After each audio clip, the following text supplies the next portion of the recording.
จักอัน 20,000นี่น่ะ 9,000ยังยังทันสุกเลยเนาะ ยังตัวนี้เอามือปิ้งกินเอง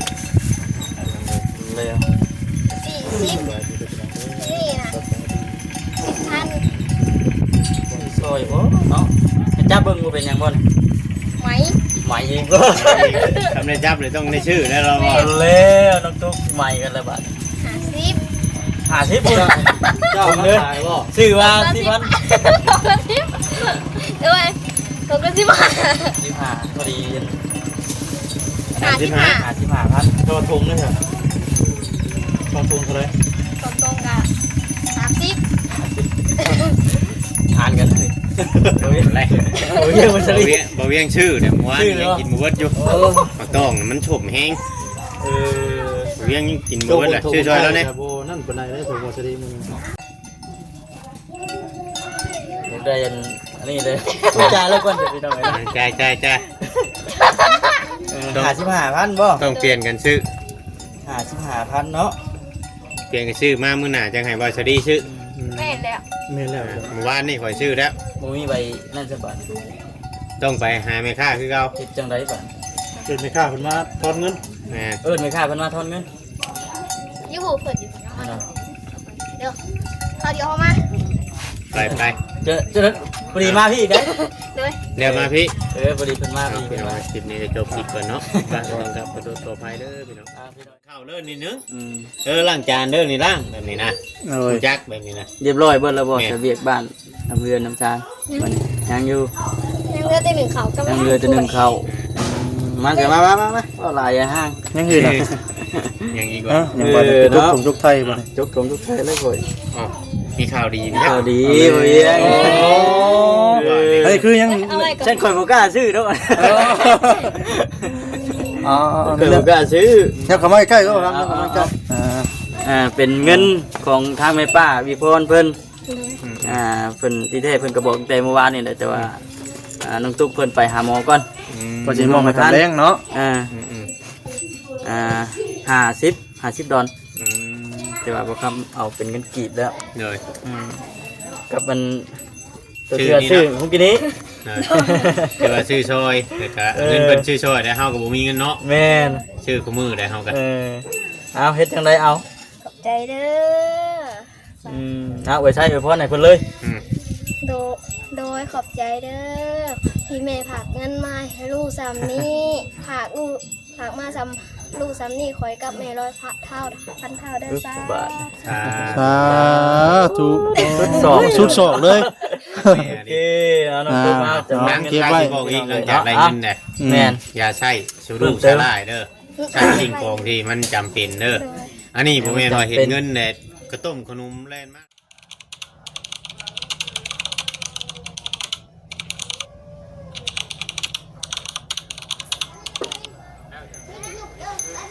พี่น้องเนาะเปิดภาพเปิดคลิปมาพุ่นว่าสลีขึ้นไปยังไงขึ้นไปเฮ็ดยังดิโอ้แล้วลงมาคนใดแล้วเอาขึ้นแล้วจังลงมาใหม่บัด สบายดีถ้าสบายดีเด้อพี่น้องเด้อเนาะอยู่ที่บ้านที่เฮือนนุ่มโอ้พี่น้องเนาะน้ำล้างหมูบ่คำก็ได้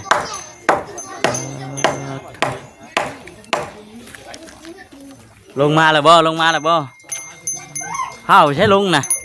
ข้าวใช้ลงกันโอ้สามคนกำลังขึ้นอันคุ้งก็ว่าแม่นพี่น้องเนาะเอาพี่น้องเนาะมานั่งกันเปิดคลิปเปิดกล้องก่อนพี่น้องเลยนั่งขึ้นห่มก่อนข้าวหนึ่งทักทายสบายดีเด้อพี่น้องเด้อเนาะทักทายสบายดี FC กันเบิดสุคนพี่น้องเนาะอีกเทื่อนึงมื้อนี้นะทางบ่คำได้เดินทางเข้ามาที่บ้านที่เพื่อนเว้าง่ายๆกับหมู่บ้านน้องเตว่าซั่นซะเนาะบ้านดงมะแงวคือมี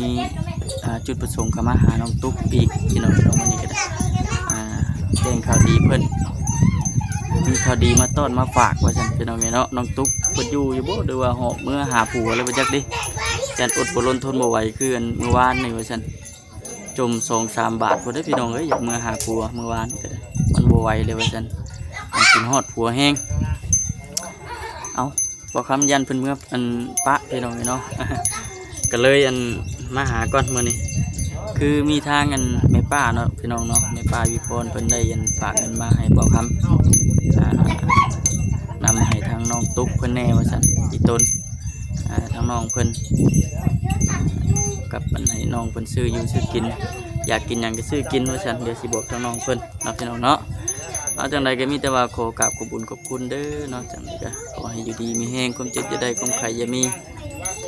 เฮ็ดหยังสร้างหยังก็ขอให้เจริญรุ่งเรืองก้าวหน้าต่อไปเด้อเนาะจะเจ็บจะจนขอบคุณที่อันว่าไว้เนื้อเชื่อใจเนาะทางบ่คำแล้วก็ให้ทางบ่คำเป็นสะพานบุญให้พี่น้องเลยเนาะหลักเลยก็คือขอให้สุขภาพแข็งแรงเด้อแม่ป้าเด้อเนาะไปสามพี่น้องเลยจังไรก็มีแต่ว่าสิเข้าไปน้องกระตุกเพิ่นพูดเลยบัดทีนี้เลาะก็ง่ายๆกันเลาะอ้วนๆไปก่อนพี่น้องเนาะเห็นว่าเข้าไปโลโลเดี๋ยวเพิ่นสิหู้ก่อนพี่น้องเลยมีแต่ว่าคอยเป็นคอยไป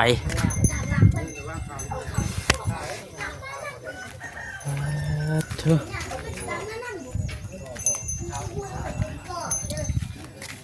ลึกเถอะ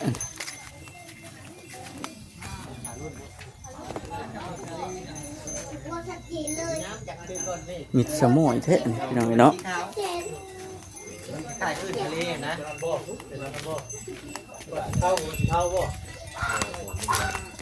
ยังน่ะสิงูดินถ้ากันท่วงยังดิช่วงต้องผ้านี่แหละ สบายดีโอ้ได้ตากล้องใหม่กล้องใหม่ลึกเทะเนาะเจ้าก็ยังบ่เคยเห็นเลยบ่เคยเห็นเลยก็ได้กล้องว่าเห็นเลยเนาะอึ้งเลยผมเห็นเนาะอึ้งเลยผมเป็นประจำเลยว่าประจำคือที่ดื่มเนาะได้12แล้ว12ที่เลย18แก๊สเด้อปูกะโลบันเต18แก๊สมีโอ้มาเลยบ่ยังอยู่ยังบ่ทันว่างแต่ว่าอันกะโลมาเรียบร้อยกะโลกลางน่าจะเป็นมื้ออื่นกะโลพร้อมสร้างพร้อมเนาะสร้างน่ะเพิ่นยังบ่ว่างประมาณนั้นแล้วจ้ะแต่ว่าสิซื้ออุปกรณ์ไว้ก่อนซื้ออุปกรณ์ไปทำอุปกรณ์แรกของเขานี่แหละก็สิสร้างมา18มาใส่โพลีได้9เซนคือเก่าเท่านึงอีกแล้วก็พวกปูจะบ่เงินก็เงินข่อยมีแต่ตั้งใจเทื่อมีก็ตั้งเทื่อละเสาตอนบ่เอ็นมาต่อเดือนแรกๆก็เท่านึงเนาะสร้างเพิ่นตอนว่าได้บ่เอ็นโหเงินน้องเตยังบ่ตั้งเสาเดียวบ่แล้วก็เท่านึงวันนี้ก็เสานึงอีกนะครับนี่ก็เท่านึงเป็นช่องๆเลยก่อนเป็นชามเลยบ่ทันบ่ต่อนี่3เสาแล้วเสา5เอ้าพี่น้องจืดมาทางนี้ได้บัด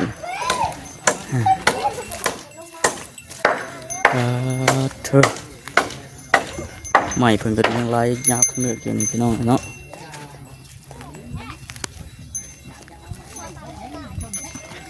ใกล้แล้วแดงต้องบัดนี่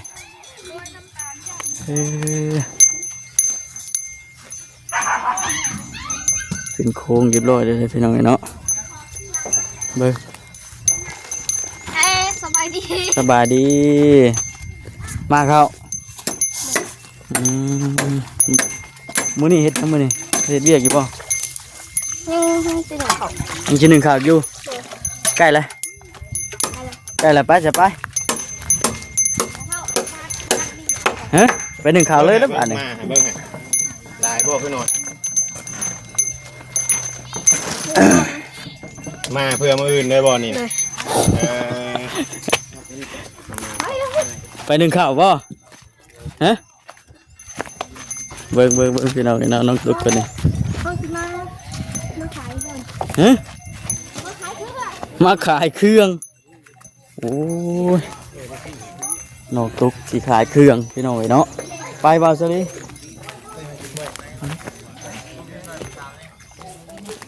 ไปวะ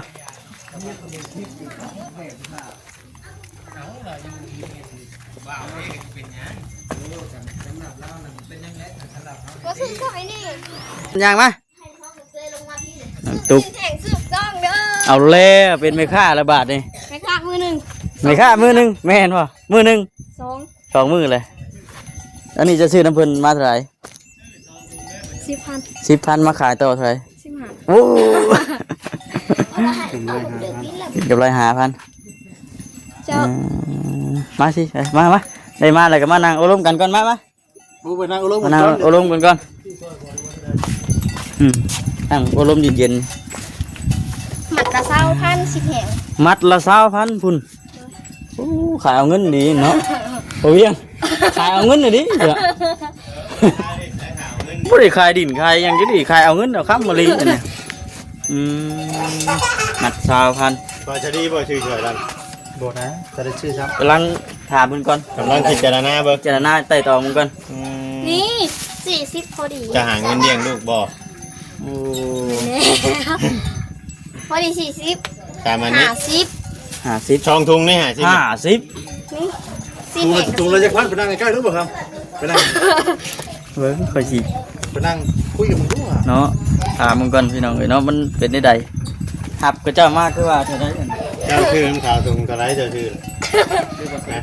นะ เจ้าชื่อน้ำขาวทุงเท่าไร 2,000 ทุงละ10 10,000 เจ้ามาขายถุงเท้าบอก มีจักอัน 20,000นี่น่ะ 9,000 ยังยังทันสุกเลยเนาะ ยังตัวนี้เอามือปิ้งกินเอง เลย 40นี่น่ะ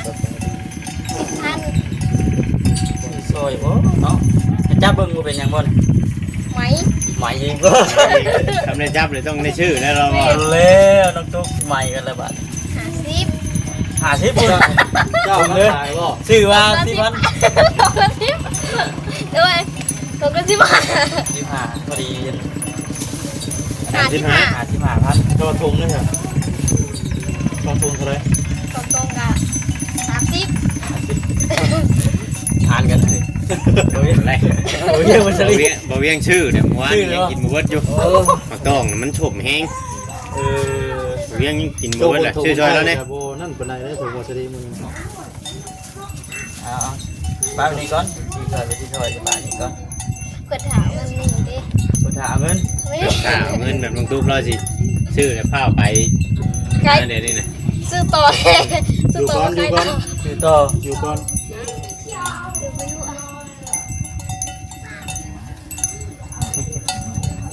พอดี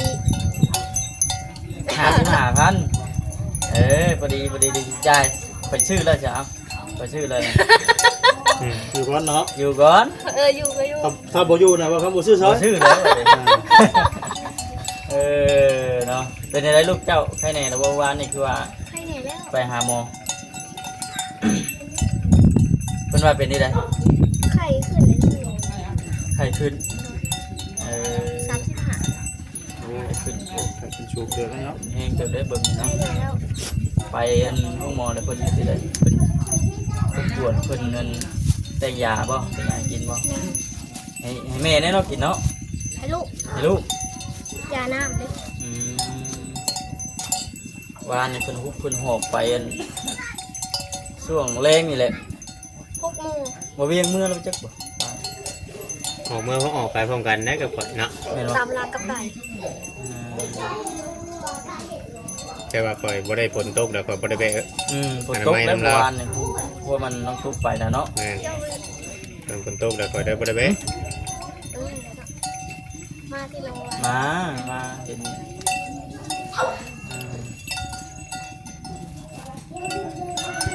ได้อันนี้เลยจ่ายแล้วก่อนจะไปทำไง จ่าย 55,000บ่ ต้องเปลี่ยนกันซื้อ 55,000เนาะ เปลี่ยนกันซื้อมามื้อหน้าจังให้บ่สดีซื้อ แม่แล้ว เมนแล้ว เมื่อวานนี่ข่อยซื้อแล้ว บ่มีใบนั่นซะบัด ต้องไปหาแม่ค้าคือเก่า เฮ็ดจังไดบัด เป็นไม่ค่าเพิ่นมาทอนเงิน แม่น ไม่ค่าเพิ่นมาทอนเงิน ยี่หูเปิดอยู่ นั่นเนาะ เดี๋ยวเขาเดี๋ยวเขามา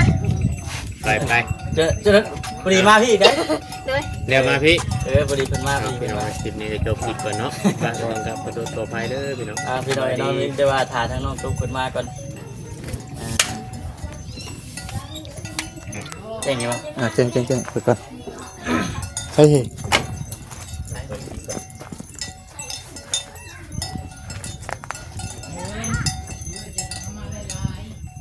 าแล้ว แลนเอ้าดีใจอ๋อทอดในถึกอยู่บ่ 5,000บ่ นี่เด้อ ค่ะ จะกระลุดให้เลย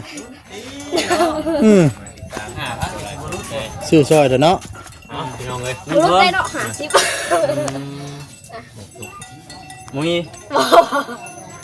เสร็จไปเลย เอ้าจ้ะไปให้เจ้าเบิดนี่ กดไปเด้อค่ะตู้ อ๋อ นั่งลงบัดนี้ นั่งลงนั่งอีดีบัดนี้ นั่งลงเลยดิ คือย้อนเสียงเอาตัวบ่เวียนเลย ย้อนบ่น้องตุ๊กต้องมานั่งทางนี้ เป็นย้อนเสียง นั่งทางนี้น้องตุ๊ก นั่งปีน เพิ่นเอาเงินให้แต่ต้องนั่งให้เพิ่นถ่ายก่อนจะคลิปนึง นี่มุมนี้ได้อยู่บัดย้อนเสียงเออ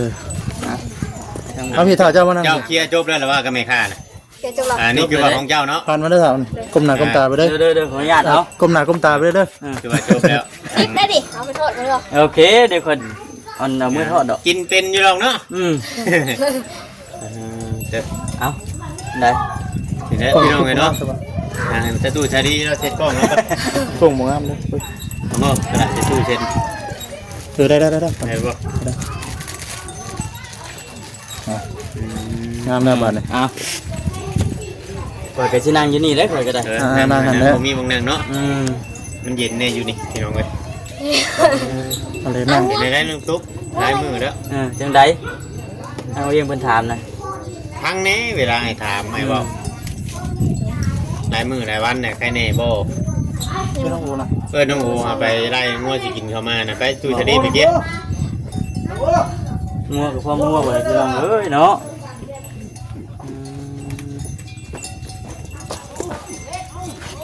โอ้ยไล่แล้วน้องโอ้พี่น้องเอ้ยอ๊บ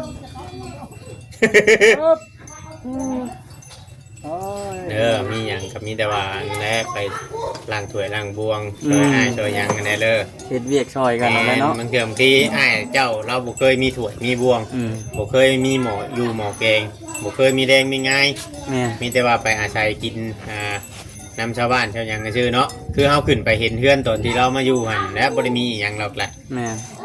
เจ้าก็มาอยู่นี่ก็ช่วยกันเฮ็ด แนวใดเฮ็ดได้ก็เฮ็ดไป มีแต่ว่าใจเย็นๆก่อนบ่แม่นว่าสิทันได้ใจตัวเองอยากเมื่อก็อยากเมื่อถ้าพังเบิ่งอีกว่านี้ถ้าพอน้ำใยมานำเจ้าอีกว่านี้จังค่อยว่าพิจารณากันใหม่อันนี้5-6 มื้อเลย ยังบ่ได้มานะแล้วมาทีเดียว มา บ่ เดียว มาเทื่อเดียวก็มาตอนคืนใช่มั้ บ่ได้มาฮอดเฮือนครับบ่ มาฮอดเฮือนอีกบัดนี้มาอยู่ป่าพูให้ อีกเกือบถีบแล้วบัด พังง่ายบ่พี่นะอย่าไปจับหันยกๆแยก เนาะ ๆไว้ ที่บอกซอนนี่เนาะ สิบอกโซน จริง นี่ จังเลยน้องตุ๊กเอ้ย แม่นโมเมนต์ที่ว่าคิดอย่างเมื่อมื้อนี้ได้อยากเมื่อรถบ่ได้เด้เดี๋ยวนี้อาการเจ้ามันกำลังเริ่มดีขึ้นเจ้าก็จังน้อยเจ้าก็สิคอยลืมในสิ่งอันนั้นนี่ไปแต่มีแต่ว่าถ้าว่าน้องไส้ผัวเจ้ามานำอีกบัดนี้หรือว่าจังใดก็ถ้าพ่อเจ้าบ่เว้าค่ะทางทีมงานก็สิใจซอยกันหาทางออกให้เจ้าเด้ออันนี้บ่แม่นว่ามามื้อนี้ได้กินฮอดแม่นอยู่ผัวเมียไผสิบ่กินฮอดหากแต่ว่ามันก็ต้องสมเหตุสมผลเนาะ แม่น ที่ทำปัจจุบันนะเนาะ แมนกินฮอดปัจจุบัน มันก็ต้องสมเหตุสมผลพี่น้อง ป เลย กติเนาะ แมนห พว นึ่ ก ง ไป มา ลาวเด้ คำว่าผัวเจ้ามาบัดนี้หรือว่าเรามาอยู่ทางอยู่หยังเจ้าต้องชวนเราเข้ามาหาป้าหาลุงหาอ้ายเจ้าหรือว่าเอื้อยเจ้าเด้อ โดย เอาสิไปรับล่อๆคืออันผู้ว่าผู้ชาวรักเล่นกันน้ำปลาน้ำโหลนนี่บ่ไล่ได้ บ่แม่นได้เนาะ จนมีลูกน้ำกันเลยบ่แม่นว่าไปชั้นแม่ FC เพิ่นก็ตอนนี้เพิ่นก็เป็นห่วงเจ้าอยู่เพิ่นก็เบิ่งเจ้าอยู่ห่วงอยู่เพิ่นว่ายังน้อยก็คือว่าปกติจะเพิ่นบ่อยากให้เอาพุ่นแหละคำว่าเจ้ายังบ่มีลูกน่ะอันนี้แบบไม่มีลูกมีเต้านำกันแล้วก็นั่นแหละถ้าว่ามุมมองของเพิ่นก็คำว่าเจ้าบ่รู้แต่ว่าเจ้าบ่ขยันนี่คือสิอยู่น้ำปูน้ำยาบ่ได้เพิ่นว่าเนาะ โดย ทำบันมาพี่เพิ่นเห็นเจ้าเฮ็ดอะดีล้าง ลูก ถ้วย เอ้ย ล้าง บ่ได้ บว ติ งเนาะ เฮ็ดขมุกขมุมติ แม่น ส่วนดินก็ล่มพุกล่ม ล้าง พา ถ้วยล้างบวงดูน้ำกองขี้ดินห้วยแต่ว่าน้องตุ๊กบ่ช่วยชวนนี่ก็ว่า เว้นเบิดอยู่ ยัง แล้ว ยัง หม บ่ ด ได้ แล้วปานนี้ เก่งอยู่เฮ็ดเวียกนี่ก็ยอมรับอยู่ บ่ได้ส่งก็กระโตจักดิ แม่น ตัวน้อย แห้งหลายเนาะ บ่แม่นว่าตั้งย่องได้พี่น้องเอ้ยเนาะ ย่องดีบ่ ตามที่เห็นเด้นี่ ที่เฮ็ดพี่น้องเฮาก็บ่ตามความจริง แม่น ก็ตามความจริงนะก็ บ่อยากงั้นให้ FC บูดีนั่นนั่นแนวนี้พี่น้องเนาะแนวใดเฮามันทึกก็ว่าทึกแนวใดผิดก็ว่าผิดแต่ว่าสิ่งที่ควร ไข่คงนี่ หืม ต้อง ตรงสุดท้ายได้มีงาม เนี่ย ก็เลยมาขาย เออ โอ้ยฉันน่ะบ่อยากง่ายอ้าย ยัง บ่ บ่ บ่ อยาก อยากฟัง สอนเนาะ เนาะ เวลาสอนน่ะเลยตับกันเลยเนาะ นี่เกี่ยวไว้ ทางก่อนเวลาผู้ใหญ่เพิ่นสอนน่ะทางก่อนน้องเอ้ยนั่นบอก ฟั เพิ่ ง นส แน่ อน เวลา ทางเอาทางเงินรัฐในเพิ่นบอก แม่นนี่พ่อเจ้าก็สิได้คือมาหลายมื้อเลย อืม ตอนเว้นก็มาสิจ้าแล้วเราก็บ่ได้ไปมาสิมาเด่นน้ำลูกน้ำหลาน แม่น มันก็มาเด่นน้ำลูกน้ำหลานตอนเวียงตอนเว้น ปุ๊บทางคุณเราไปฉีดยา ทางไหนทางไหนคือว่านอนเขาว่านั่งนอนอยู่บ้านนุ่งชันอยู่คือเก่าบ่แม่นบ่ นอนฝุ่นแต่ไปฉีดยาอยู่ทางที่ ทางพี่ก็กลายไปกลายมาช่วงเหยียบเวมาเด่นแค่น้ำหลานน้ำลูกน้ำหลานแม่นบ่ ทางที่มันไปฉีดยา น้องตุ๊กเอ้ยเนาะ อันนี้ได้จังว่านะ เด็กเลี้ยงแกะนั่นเนาะ อืม 14เพิ่นว่ามีน้อยเด็กเลี้ยงแกะ เด็กดิ้งแกะเนาะ แม่น เห็นอยู่เห็นคอมเมนต์เพิ่น แม่น แล้วว่าก็ไปกับมาที่ไหนพี่น้อง น้อย เรื่องที่ก็ยังบ่จักน้ำบ่จักบ่ได้ บ่ยังคิดยังไงว่าไปแล้วนะ แม่นหนึ่งมาบ่จักก็ว่าแม่นแต่ก็บ่เข้าใจความหมายกับคำถามที่เขาถาม แม่น เพราะว่าบ่จักแล้วก็บ่เข้าใจความหมายคำว่าบอกให้เฮ็ดนั่นถ้ามีแนวให้เราเฮ็ดน่ะบอกให้เราเฮ็ดเราจังสิเฮ็ดฮู้เฮ็ดฮู้อันนั่นนะ แม่น แต่ว่าถ้าว่าคำเว้าของเฮานี่ให้เราคิดนี่คิดบ่ได้คิดบ่ได้ร้อยรถอันนี้ เอ นะ อ คำเว้าของเฮาถ้าว่านึ่งข้าวเด้อนี่นึง อืม ล้างจานเด้อนี่ล้างแบบนี้นะ โอ้ย รู้จักแบบนี้นะ เรียบร้อยเบิดแล้วบ่ แม่น จะเวียกบ้านน้ำเรือนน้ำชางวันนี้ยังอยู่ ยังเลือดได้หนึ่งเขาก็ ยังเรือจะนึ่งเข้าวมาเถอะมาเอาหลายอย่าห้าง ยังคือล่ะ อย่างอีก ฮะ ว่า ยังบ่ได้ทุกผมทุกไทยบ่ได้ จกถงทุกท่ายเลยพ่อย อ๋อมีข่าวดีพี่ ข่าวดี โอ้ พ่อยเอง เฮ้ยคือยัง เอาไว้ก่อ ฉั น นคอยบ่กล้าซื้อดอก อ๋อ คอยบ่กล้าซื้อ เนี่ยเข้ามาใกล้ก็ครับเข้ามาใกล้เป็นเงินของทางแม่ป้าวิพรเพิ่นเพิ่นที่แท้เพิ่นก็บอกตั้งแต่เมื่อวานนี่แหละแต่ว่าน้องตุ๊กเพิ่นไปหาหมอก่อน ก็สิมองให้ทันแรงเนาะ 50 ดอลแต่ว่าบ่คำเอาเป็นเงินกีบแล้ว เลย กับมันตัว ชื่ เชื่ อ อ นี้ ซื้อ เนาะ เมื่อกี้นี้ เดี๋ยวชื่อซอยแล้วก็เงินเพิ่นชื่อซอยได้เฮาก็บ่มีเงินเนาะ แม่น ชื่อคู่มือได้เฮาก็ เอาเฮ็ดจังไดเอา ขอบใจเด้อ เอาไว้ใช้ไว้พรให้เพิ่นเลย โดโดยขอบใจเด้อที่แม่ฝากเงินมาให้ลูกซ้ำนี้ฝากมาซ้ำลูกซ้ำนี่คอยกับแม่ร้อยพันเท่าเด้อซ่า บาท อ่า สาธุ สุดสอง สุดสองเลย โอเคเอาน้องตุ๊กมาจะ หลังเก็บไว้บอกอีกหลังจากได้เงินเนี่ย แม่น อย่าใช้สุรุ่ยสลายเด้อใช้สิ่งของที่มันจำเป็นเด้อ โดย อันนี้ผมเองว่าเห็นเงินเนี่ยกระต้มขนมแลนมาละชื่อไปบูกินนะหอยตัวชู้โซดน้ำกกเสานะเพิ่นมาขายนะเพิ่นมาหาเงินแน่น้องเอ้ย ผมเอื่อยได้ เจ้าชื่อมาเจ้าหอยไว้บูกินเนี่ยมันเสียเงินได้ คือเจ้าน่ะ สิบอก เขากินบัตรของเรานะคะชื่อ อันนี้ คือเจ้านี่ยังน้อยเด้น้องลูกก็ยังน้อยอีกบัดนี้ แมน กินหยังก็ต้องระวังในหั่นแหละ ชื่อมาในหอยมนุงตุงติงแล้วก็มีวันจึกมีวันนั่นแล้วก็ทิม กินบ่ได้ช้าบัด แม นี้ น เดี๋ยวให้ทงให้ ชื่อ ไท เฉ ยไว้ พาะ แล้ว ซ้ำเฮาสิกิน เดี๋ยวไว้ คำชื่อมาหลายแต่จังนั้นมันก็เบิด เวลาลูกจะเป็นหันเป็นนี่คือเมื่อวานนี้ได้ใช่ แม่ เนาะ อื มันก็ทันหันอะไรก็ห่วย นับจักอยู่ว่าไหวหยัง จัก เป็นไหวห จะ ยัง ได้อ่ะเบิ่งดูนำ เอา ดู นับพังเสียงให้ FC นำดู 1 2 3 4 5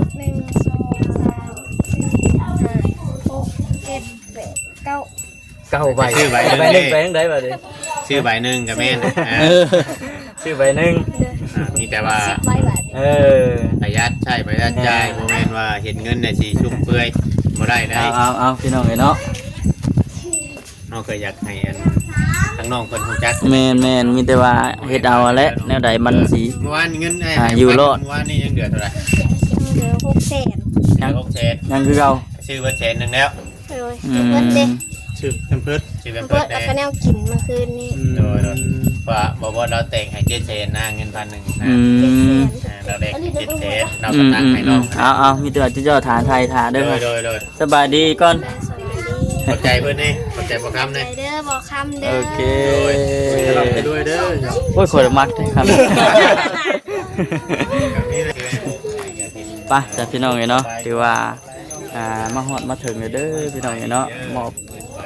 เงินให้กับทางน้องตุ๊กเพิ่นยังตุ๊ก ไปเรื่อยๆแล้วบาง ไผ เทื่อบางที โอ้อันนั้นบ่ เพิ่นอาจจะเมตตาเจ้า เป็นได้ไดมาได้ไส ตามความขยันของเจ้า ประดินอยู่พุ่น แต่ก็นึงมาอย่าบอกใน โอ้ เวลา ประดินอยู่พุ่น ลูกกะว่ามันเอวมันยังกินข้าวนะลูก โอ้กินข้าวอยู่พุ่นเดี๋ยวนี้มันฮ้อนบ่ ใช่จะปี ข้าวพายไปกิน มันพายที่ข้าวบ่เดี๋ยวนี้ มันเด็กน้อยมันอยู่แต่เมืองเก่าเลยอากาศมันบ่ถ่ายเทมันลื่นนะ เออ แต่ก่อนยังนั่งบ่ได้ได้น้ำมัน โอเคไปจ้ะพี่น้องเนาะ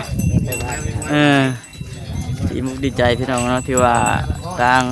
ให้ป้าเพิ่นมอบหมายหน้าที่ให้จังไดก็มีแต่ว่าเนาะขอกราบขอบคุณขอบคุณทางให้ป้าเพิ่นอีกเทื่อนึงพี่น้องเนาะขอให้อยู่ดีมีแฮงเด้อคนเจ็บจะได้ความใครอย่ามีว่าจ้ะปรารถนาสิ่งใดก็ขอให้ได้ดังใจปรารถนาเนาะไปจ้ะพี่น้องเอ้ยคลิปนี้ก็สิจบคลิปไว้ก่อนพบกันคลิปหน้าคลิปต่อไปเด้อพี่น้องเด้อเนาะสบายดีพี่น้องบ๊ายบาย